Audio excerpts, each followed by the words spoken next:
English చదవడంలో.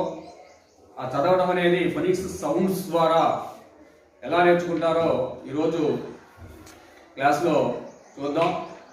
మరి ఈ class అయిపోయే సమయానికి విద్యార్థులు ఫోనిక్స్ సౌండ్స్తో ఇంగ్లీష్ పదాలను చదవటం చక్కగా నేర్చుకుంటారు.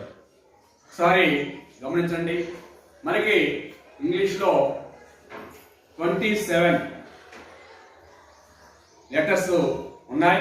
మరి 27 లెటర్స్కి 27 లెటర్స్ కూడా సౌండ్స్, శబ్దాలు అనేవి ఉన్నాయి. మరి ఆ శబ్దాలని మనం నేర్చుకుంటే ఇంగ్లీష్ని ఈజీగా నేర్చుకోవచ్చు. మరి వాటిల్లో మరి 27 ఇంగ్లీష్ వర్డ్స్ కూడా రెండు రకాలుగా మనం వివరించుకున్నాం. ఒకటి ఓవెల్స్ అని, రెండోది కాన్సోనెంట్స్ అని చెప్పి చెప్పుకున్నాం. ఓవెల్స్ మనకి 5 ఉంటాయి. ఏంటవి? ఏ, ఈ, ఓ, యు. ఏ, ఈ, ఐ, ఓ, యు 5. మిగిలిన 22ని మనం కాన్సోనెంట్స్ అని చెప్పి అంటాం.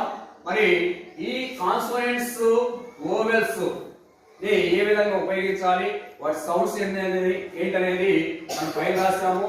ఈ సౌండ్స్ రకంగా విద్యార్థులకి పర్ఫెక్ట్ గా నేర్చుకుంటే ఈజీగా ఇంగ్లీష్ చదవగలరు. ఒకసారి చూద్దాం. A for B for C for D for E for F for G for H for I for J for K for L for M for N for O for P for Q for R for S for T for U for B for W for X for Y for S. ఈ విధంగా ఇవన్నీ మీకు వచ్చినాయి. ఇదేంటి? ఏంటిది? Heart అనే sound వస్తుంది. Okay, దీనికి వేరే కాన్సోనెంట్ కలిపారు. ఇప్పుడు ఏం చదవాలి?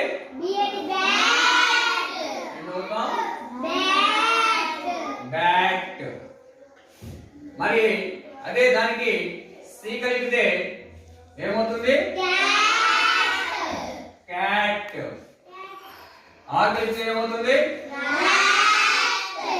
ర్యాట్. ఎం కలిపితే ఏమవుతుంది? Mat. Very good, very good. S కలిపితే ఏమవుతుంది? సాట్. రైట్. తర్వాత పి కలిపితే ఏమవుతుంది? పాట్.